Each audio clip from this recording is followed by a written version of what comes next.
Inilah Injil Yesus Kristus menurut Lukas. Dimuliakanlah Tuhan. Beberapa waktu kemudian, berangkatlah Maria dan langsung berjalan ke pegunungan menuju sebuah kota di Yehuda.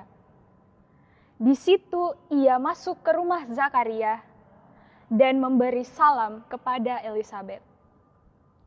Dan ketika Elisabet mendengar salam Maria, melonjaklah anak yang di dalam rahimnya, dan Elisabet pun penuh dengan Roh Kudus. Lalu ia berseru dengan suara nyaring, "Diberkatilah engkau di antara semua perempuan, dan diberkatilah buah rahimmu. Siapakah aku ini sampai ibu Tuhanku datang mengunjungi aku? Sebab sesungguhnya ketika salammu sampai kepada telingaku, anak yang di dalam rahimku melonjak kegirangan. Dan berbahagialah ia yang telah percaya, sebab apa yang dikatakan kepadanya dari Tuhan akan terlaksana." Lalu kata Maria, "Jiwaku memuliakan Tuhan, dan hatiku bergembira karena Allah Juru Selamatku. Sebab ia telah memperlihatkan kerendahan hamba-Nya. Sesungguhnya, mulai dari sekarang, segala keturunan akan menyebut aku berbahagia. Karena Yang Maha Kuasa telah melakukan perbuatan-perbuatan besar kepadaku, dan namanya adalah kudus. Dan rahmat-Nya turun-temurun atas orang yang takut akan Dia. Ia memperlihatkan kuasa-Nya dengan perbuatan tangan-Nya dan mencerai-beraikan orang-orang yang congkak hatinya. Ia menurunkan orang-orang yang berkuasa dari tahtanya dan meninggikan orang-orang yang rendah. Ia melimpahkan segala yang baik kepada orang-orang yang lapar dan menyuruh orang yang kaya pergi dengan tangan hampa. Ia menolong Israel hamba-Nya karena ia mengingat rahmat-Nya, seperti yang dijanjikannya kepada nenek moyang kita, kepada Abraham dan keturunannya untuk selama-lamanya." Dan Maria tinggal kira-kira 3 bulan lamanya bersama dengan Elisabet, lalu pulang kembali ke rumahnya. Demikianlah sabda Tuhan. Terpujilah Kristus.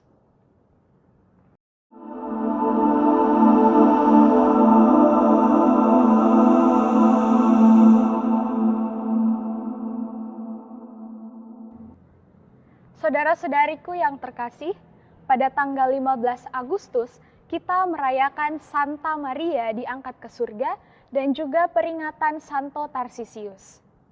Mari kita merenungkan 2 tokoh ini. Yang pertama, Bunda Maria. Dalam bacaan Injil yang sudah kita dengarkan tadi, mengisahkan tentang Bunda Maria yang mengunjungi Elisabet.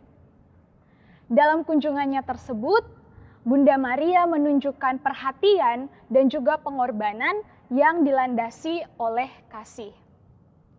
Sebab pada saat itu Bunda Maria sedang mengandung, tetapi ia dengan rela mau mengunjungi Elisabet. Padahal jalan yang ia tempuh itu medannya cukup susah dan jaraknya cukup jauh. Dan ketika Elisabet ini bertemu dengan Bunda Maria, Elisabet menyambut Bunda Maria dengan pujiannya. "Diberkatilah engkau di antara semua perempuan, dan diberkatilah buah rahimmu. Siapakah aku ini sampai ibu Tuhanku datang mengunjungi aku?" Dan kemudian Bunda Maria pun membalas pujian Elisabet tersebut dengan Magnificat-nya. Yang kedua adalah Santo Tarsisius. Santo Tarsisius merupakan seorang pelayan altar atau akolit yang hidup di abad ketiga. Pada usia 10 tahun, ia bersama dengan ibunya rajin sekali mengikuti perayaan Ekaristi di pagi hari. Padahal pada saat itu orang-orang Kristiani dikejar-kejar untuk dibunuh. Sehingga pada saat itu mereka harus melaksanakan perayaan Ekaristi secara diam-diam di katakombe-katakombe atau yang biasa kita kenal dengan ruang bawah tanah atau kubur batu. Nah, pada suatu hari ketika misa sudah selesai, Santo Tarsisius ini memberanikan diri untuk menjadi pembawa komuni bagi para tahanan Kristiani yang akan dihukum mati. Nah, pada awalnya dia itu berhasil melewati daerah tentara Romawi. Tetapi pada akhirnya dia dihujani batu atau dirajam oleh sekelompok orang karena dia ini tetap ingin melindungi sakramen Maha Kudus itu dengan cara memeluknya dengan sangat erat. Kemudian ia sempat dibawa ke katakombe, tetapi sayangnya dia sudah meninggal di dalam perjalanan. Nah, dalam pengalaman kemartirannya ini, Santo Tarsisius mau meneladankan kepada kita pengorbanannya di dalam pelayanannya kepada Tuhan dan juga pengorbanannya di dalam melindungi sakramen Maha Kudus. Saudara-saudari yang terkasih, marilah kita merenungkan nilai-nilai tersebut di dalam kehidupan kita, para orang muda, terlebih khusus para pelayan altar. Nah, kita juga bisa mengambil pelajaran dari kedua tokoh tersebut. Karena sebagai seorang pelayan altar, tugas pelayanan kita bukan hanya sekedar di sekitaran altar saja, tetapi ada juga tugas pelayanan kita yang di luar altar. Nah, saudara-saudari yang terkasih, ada 3 hal penting yang ingin saya sampaikan pada saat ini. Yang pertama, semangat pelayanan yang dilandasi oleh rasa cinta, perhatian, dan juga kepekaan.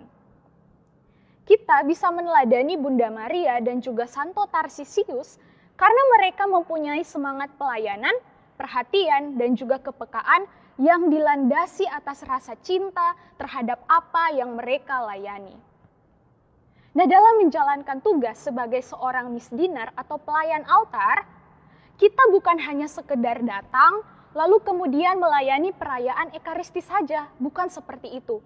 Tetapi bagaimana tugas pelayanan kita itu kita jalankan dengan rasa penuh tanggung jawab, perhatian, kepekaan, dan juga rasa cinta tentunya. Nah, kita sama-sama tahu pada saat ini kita masih sama-sama berjuang untuk melawan pandemi ini. Nah, di dalam konteks pandemi, kita juga bisa melayani dunia pada saat ini. Bagaimana dengan caranya? Caranya, setiap pagi kita berdoa bagi mereka yang menjadi korban dari COVID-19. Atau, postingan-postingan kita di media sosial itu hendaknya bernuansa positif atau meneguhkan banyak orang.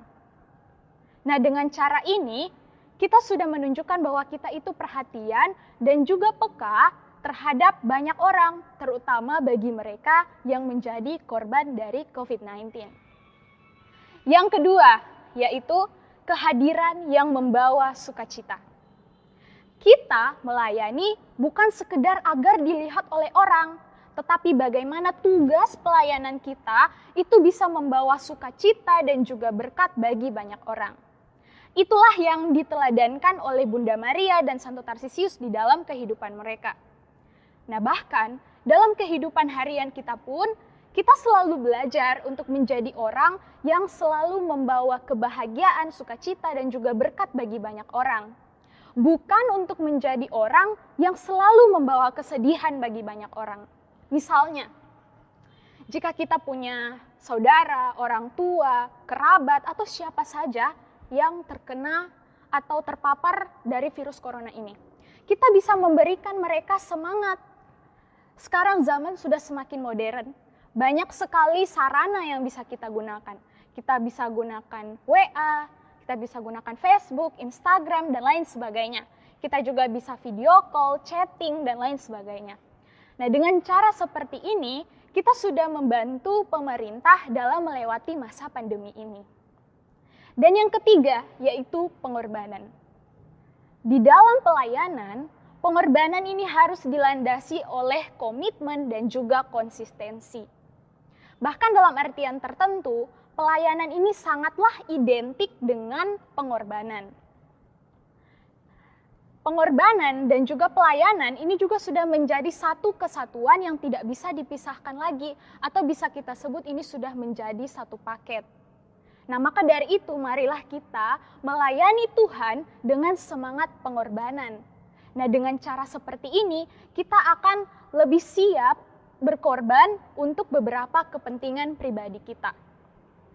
Nah, dalam masa pandemi ini, sebagai orang muda, terlebih khusus para pelayan altar, kita berkorban untuk meninggalkan segala kebahagiaan kita yang ada di luar sana dengan tetap tinggal di rumah, kita rajin pakai masker, cuci tangan, dan juga pastinya tetap mematuhi protokol kesehatan.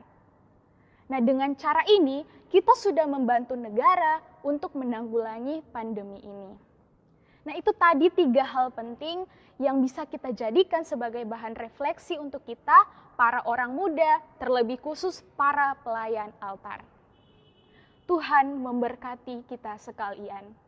Amin.